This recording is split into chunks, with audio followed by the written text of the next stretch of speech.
Bienvenue dans ce programme d'enseignement dédié à la louange et à l'adoration. Cette série d'études, bien rédigée par le pasteur Droktov et portée par le Centre biblique d'adoration, vise à approfondir une compréhension spirituelle, théologique et pratique de la louange et de l'adoration telles qu'elles sont révélées dans l'Écriture et conformes au cœur de Dieu. Que ce temps d'écoute soit pour chacun une source de lumière, d'alignement et de transformation. Bonne écoute!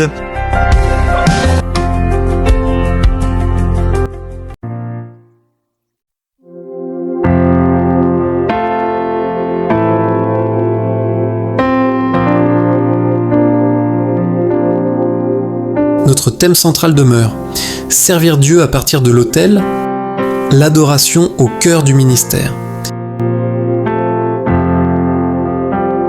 Après avoir exploré le deuxième axe de notre étude, l'adoration comme identité première du pasteur, nous abordons maintenant le troisième axe, décisif pour la pratique pastorale.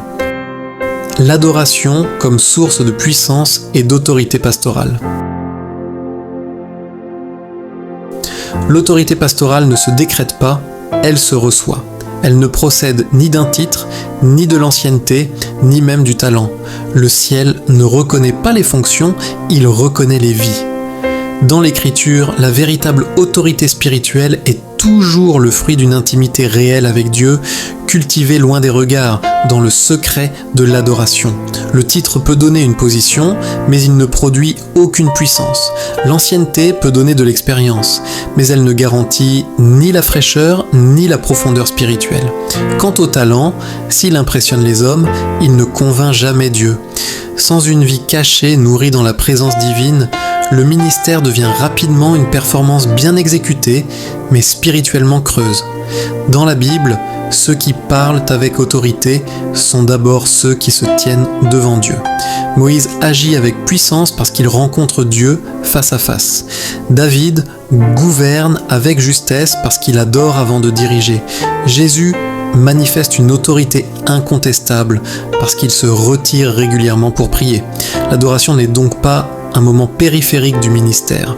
Elle en est la salle des machines. Ce que le pasteur manifeste en public est toujours le prolongement de ce qu'il cultive en privé. Le public ne crée rien. Il révèle. Le micro n'ajoute pas l'onction, il amplifie ce qui existe déjà. Une vie secrète marquée par la dépendance produit de l'autorité. Une vie brisée produit de la justesse. Une vie d'adoration produit une onction durable. À l'inverse, une vie intérieure négligée finit tôt ou tard par exposer une sécheresse, même derrière un discours bien rodé. En définitive, l'autorité pastorale n'est pas un attribut à revendiquer, mais une réalité à porter depuis l'autel.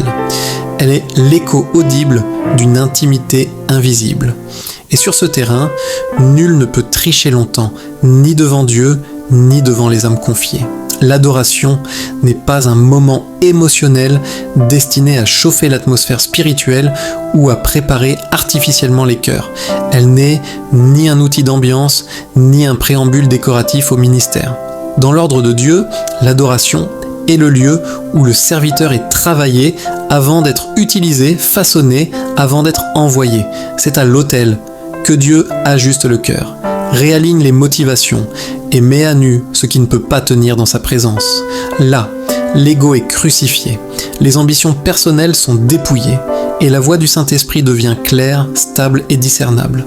L'autorité véritable ne naît pas du volume, de l'activité ou de la performance, mais de l'alignement intérieur produit dans la présence de Dieu.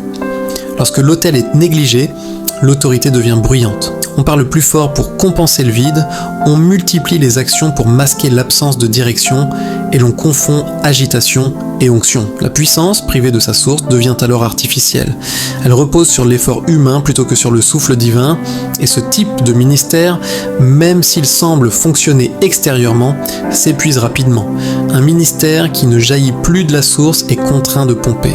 Il force ce qui devrait couler, il compense publiquement ce qui n'est plus entretenu dans le secret. À terme, la fatigue spirituelle s'installe, la justesse se perd et l'âme du serviteur s'use à maintenir ce que seule la présence de Dieu peut porter. L'adoration, au contraire, restaure la source. Elle permet à l'autorité de s'exprimer sans bruit et à la puissance de demeurer durable. Elle recentre le ministère sur ce qu'il doit être. Non une démonstration, mais un débordement. Car Dieu ne cherche pas des ministères spectaculaires, mais des serviteurs ajustés. Et c'est à l'autel, loin des regards, que cet ajustement s'opère.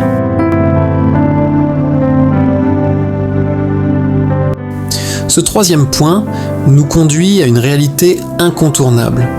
Il n'y a pas de puissance durable sans adoration profonde, pas d'autorité spirituelle authentique sans intimité avec Dieu. Ici, on ne parle plus de méthode, on parle de source. Si l'adoration est la source de la puissance et de l'autorité pastorale, elle doit produire des effets visibles. La Bible montre clairement où cette autorité se forme et comment elle est transmise. Nous examinerons donc deux réalités simples et fondamentales. L'adoration comme préalable à l'onction et l'adoration comme lieu de direction du Saint-Esprit. Entrons maintenant dans le premier point. L'adoration précède toujours l'onction. Avant l'action publique, il y a la présence. Avant la puissance, il y a l'autel. Dans l'Écriture, l'onction n'est jamais un point de départ. C'est toujours une conséquence. Avant que Dieu n'envoie, il attire. Avant qu'il n'utilise, il met à part. Et cette mise à part passe inévitablement par l'adoration et la prière. 1. Jésus, la communion avant la manifestation. Luc chapitre 4 verset 1 et le verset 14. Luc est chirurgical dans son récit et ce n'est pas un détail anodin. Il précise que Jésus revient du Jourdain rempli du Saint-Esprit, Luc chapitre 4 verset 1, puis après un long passage invisible aux yeux des hommes, qu'il retourne en Galilée avec la puissance de l'Esprit, Luc chapitre 4 verset 14. Entre les deux, aucun miracle, aucune scène, aucun public, seulement le désert, la prière, la dépendance absolue au Père. Autrement dit, la puissance publique est née dans l'intimité cachée.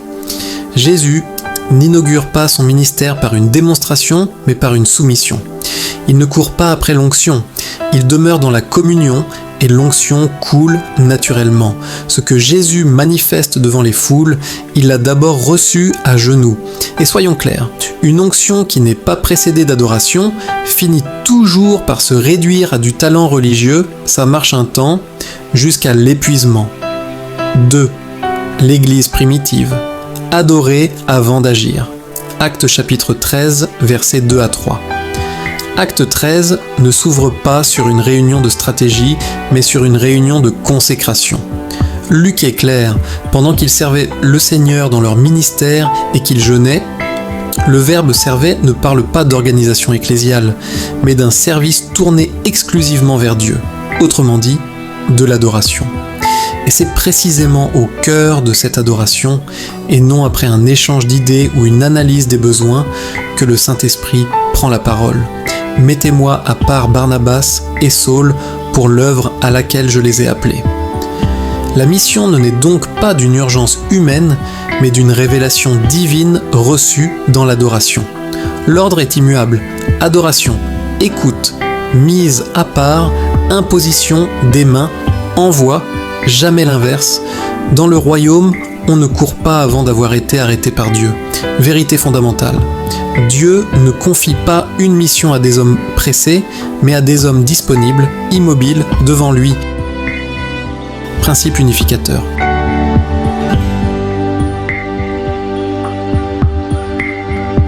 Beaucoup veulent l'onction pour mieux adorer. Dieu, lui, cherche d'abord des adorateurs. Et ensuite il oint. L'adoration n'est pas l'échauffement du ministère. Elle en est la matrice, le lieu où il naît, se réaligne et se régénère. Sans adoration, l'onction devient mécanique. Le ministère devient pesant.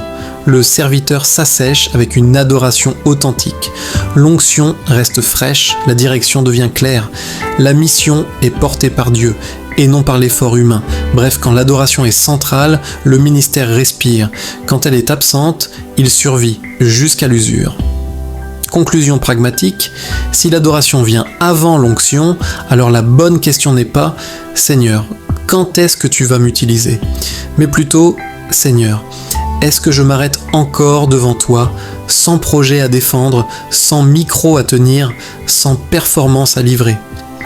Car Dieu ne revêt pas d'abord des fonctions, il façonne des cœurs, il oint ceux qui choisissent sa présence avant leur mission. Ce n'est ni bruyant ni impressionnant, mais sur la durée, c'est ce qu'il y a de plus solide et de plus efficace.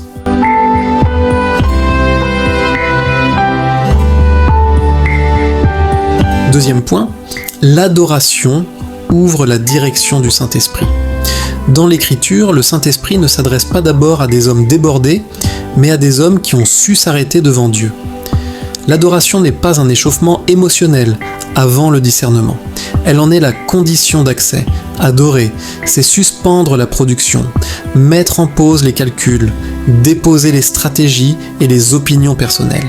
C'est renoncer au contrôle pour entrer dans la disponibilité. Et c'est précisément dans cet espace-là que l'Esprit peut enfin parler. Acte 13. Verset 2 est limpide, presque provoquant. Pendant qu'il servait le Seigneur et qu'il jeûnait, le Saint-Esprit dit, pas pendant une réunion de planification, pas à la fin d'un diagnostic ministériel, mais au cœur de l'adoration.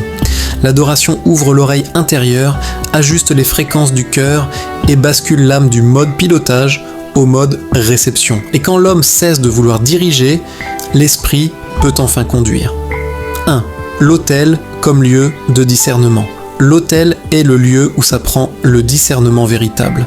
C'est là que l'on distingue la voix de Dieu de la pression des attentes, l'appel divin de l'urgence des besoins et l'inspiration authentique de l'ego spirituellement maquillé. À l'autel, les motivations sont exposées, les intentions pesées et les désirs personnels passés au feu. Dieu n'y répond pas toujours d'abord à la question « Que dois-je faire ?» Il répond avant tout à une autre, plus profonde « Qui es-tu en train de devenir ?» Sans l'autel, le discernement devient réactionnel, guidé par l'émotion, la pression ou la peur de l'inaction. Avec l'autel, il devient révélationnel, fruit d'une écoute lente, ajustée, alignée au cœur de Dieu. Un pasteur qui néglige l'autel finit par confondre intuition et inspiration, zèle et direction, activité et obéissance, et appelle parfois volonté de Dieu, ce qui n'est qu'agitation pieuse. Ne vous conformez pas au siècle présent, mais soyez transformés par le renouvellement de l'intelligence afin que vous discerniez quelle est la volonté de Dieu, ce qui est bon, agréable et parfait. Romains 12, verset 2. En clair, le discernement ne naît pas de l'urgence, mais de la transformation. 2. Des décisions pastorales inspirées, non charnelles. Une décision charnelle n'est pas forcément immorale. Elle est souvent logique, efficace, urgente, mais non inspirée. Le danger, ce n'est pas de prendre de mauvaises décisions, c'est de prendre de bonnes décisions sans Dieu. En clair, une décision peut être logiquement bonne, stratégiquement brillante, humainement applaudie, et pourtant spirituellement stérile. Le vrai danger, ce n'est pas l'erreur, Dieu sait la rattraper. Le vrai danger, c'est l'autonomie déguisée en sagesse. Une bonne décision sans Dieu rassure l'intelligence, flatte le leadership, mais court-circuite la dépendance. Résultat, on avance vite, mais sans onction, on réussit peut-être. Sans direction, on construit sans souffle. Bref, mieux vaut une décision fragile prise devant Dieu qu'une décision parfaite prise sans lui. L'adoration agit ici comme un filtre spirituel. Elle ralentit ce que la chair veut précipiter. Elle tait ce que l'orgueil veut imposer. Elle confirme ce que l'esprit veut établir. Une décision née à l'autel porte la paix, même quand elle coûte. Une décision née de la chair porte l'agitation, même quand elle réussit. Et soyons honnêtes, beaucoup de crises pastorales ne viennent pas d'un manque de foi, mais d'un manque d'écoute prolongée à l'autel. Conclusion.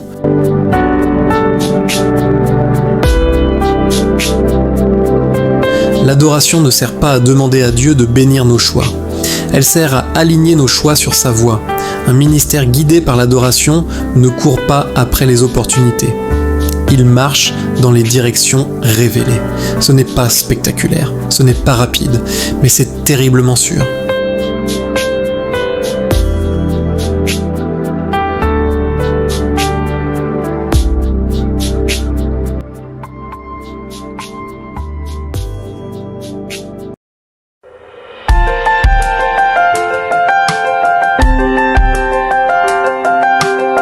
Nous vous remercions d'avoir suivi cet enseignement conçu et réalisé par le Centre biblique d'adoration. Que ces vérités continuent de porter du fruit dans votre marche avec Dieu. Nous vous donnons rendez-vous très bientôt pour la prochaine session d'enseignement. Que le Seigneur vous bénisse.